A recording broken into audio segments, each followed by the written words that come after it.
Hey everyone, this is Michael again, and welcome to another review. And this is my Extreme Rules review. Now, last night's Extreme Rules I thought was okay. Wasn't perfect, it wasn't great, but it was okay. It was better than last year's Extreme Rules, which I thought sucked.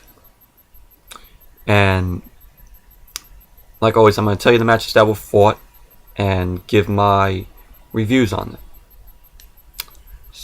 I watched Extreme Rules last night with my friend Greg, who you saw in the my WrestleMania 30 review, and also his cousin and his cousin's friend, which he was over also for WrestleMania 30.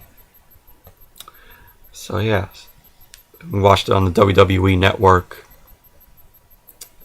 It ran okay, ran pretty good. And let's start with the Kickoff Show. And the Kickoff Show was El Torito, or as I would say, El Shitarito versus Hornswoggle in a WeeLC match.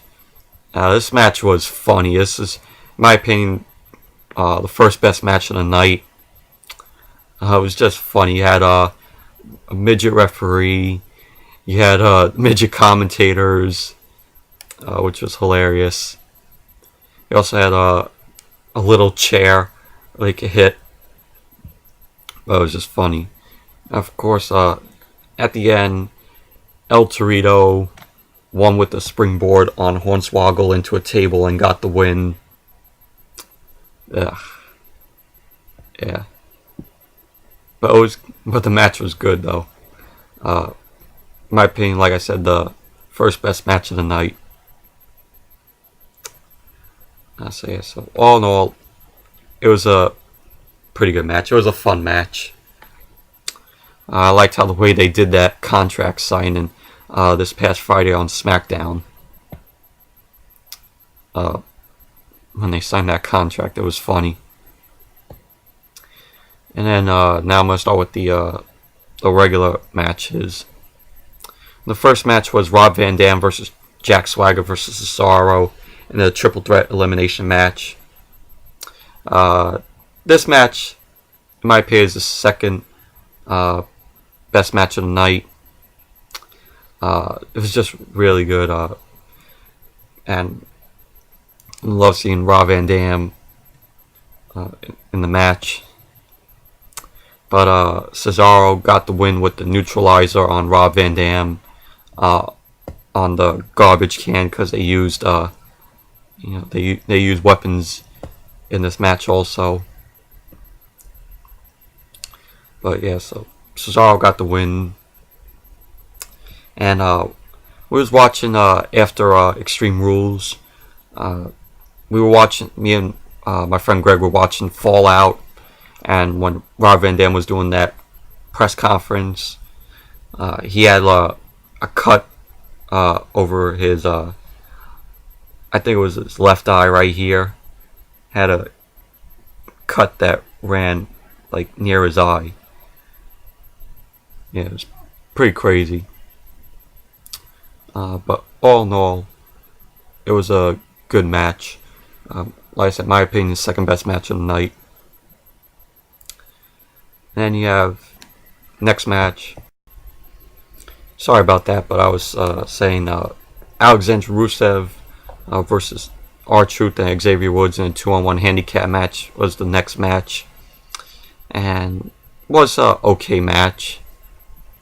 Just when the match started, Rusev took out Xavier Woods, and so Rusev got the win with the aculate on R-Truth. But overall, it was an okay match.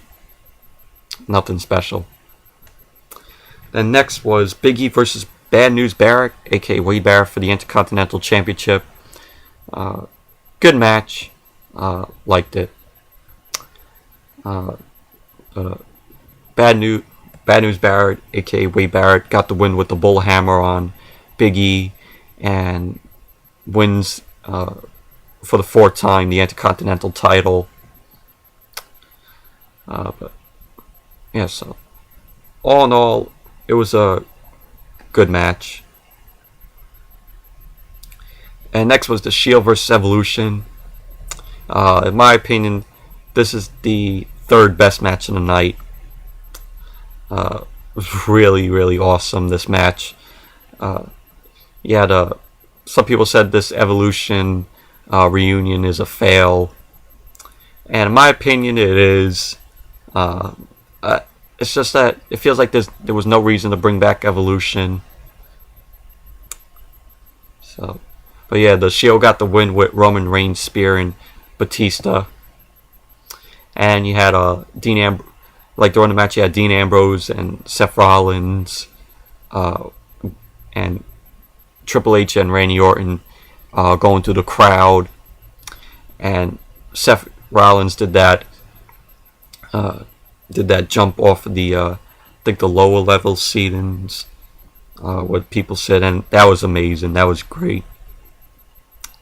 But overall, it was a really good match. I enjoyed it a lot. In my opinion, it's the 3rd best match of the night. And next was Bray Wyatt versus John Cena in a steel cage match. I'm sorry, this match sucked, in my opinion. I mean, you just had when John Cena was going to get out of the cage, you had Luke Harper and Eric Rowan at ringside, and they were trying to keep Cena from escaping the cage. And also during the match, when John Cena was trying to escape the cage, Luke Harper was on top of the cage, and Cena boarded him in the ring, which was a bad sign. And towards the end of the match, you had Bray Wyatt's Titantron going off, and it just went black. And then you hear this voice go, "He's got the whole world." Like that. It was really creepy. And when the light came back on, it was a little kid named Little Johnny, and that look on Cena's face he was like creeped out. You can tell by the creeped out look on Cena's face. And then as he turned around, Bray Wyatt got the win with Sister Abigail. So yeah, but in my opinion, I thought this was a setup by the Wyatts to not let Cena win the match. I mean, I know people wanted Bray Wyatt to win, and they said in their predictions, and that's fine. I mean, I don't have a problem with Bray Wyatt though, but John Cena's my favorite wrestler nowadays in the WWE. All-time favorite wrestler nowadays in the WWE. But back then, in WWF, my two all-time favorites are The Rock and Stone Cold. So, just wanted to clear that out for people saying, "Oh, you don't like the original classic wrestlers."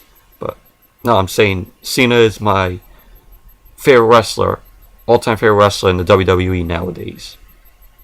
So, but overall, this match sucked, in my opinion. If you liked it, that's fine. And next was Paige versus Tamina Snuka for the Divas Championship. This was a typical Divas match. It was okay. Paige got the win, and she still retains the Divas title after she did the Scorpion Cross Lock on Tamina. Me and my friend Greg were expecting AJ Lee to come back, and we were very disappointed that she didn't, because this Extreme Rules was at the Izod Center in Jersey, and AJ is from Union City, Jersey, and we all thought that she was going to return, but we were disappointed. But overall, it was an okay Divas match, typical Divas match. And the next match was the main event, which was Daniel Bryan vs. Kane in Extreme Rules match for the WWE World Heavyweight Championship. And this, in my opinion, was the last best match of the night. You had Daniel Bryan and Kane going at it. They went backstage, and just Kane took like this oxygen tank and just threw it through a car windshield, and it just got stuck there. And you had Daniel Bryan using the forklift to put Kane on the crate, which kind of reminded me of Mick Foley when he was Mankind versus The Rock. But we all thought that Daniel Bryan was going to do the same thing Mick Foley did, but it was very different. He just carried Kane on the crate, on the forklift out to the ring, and then dropped Kane into the ring. And then you had Daniel Bryan jumping off the crate onto Kane. But towards the end of the match, you had the awesome, Kane taking the table, lighting it on fire, which we haven't seen that since Edge. I think Edge versus Mick Foley at WrestleMania 22, and just Daniel Bryan just pushed Kane into the flaming table, and he got the win. Daniel Bryan got the win with the running knee on Kane, and he still retains the WWE World Heavyweight Championship. But overall, it was a really good match. I enjoyed it. My opinion, the last best match of the night. So anyways, that's it for my review of Extreme Rules. Thank you all for watching, and until next video, I'll see you all later.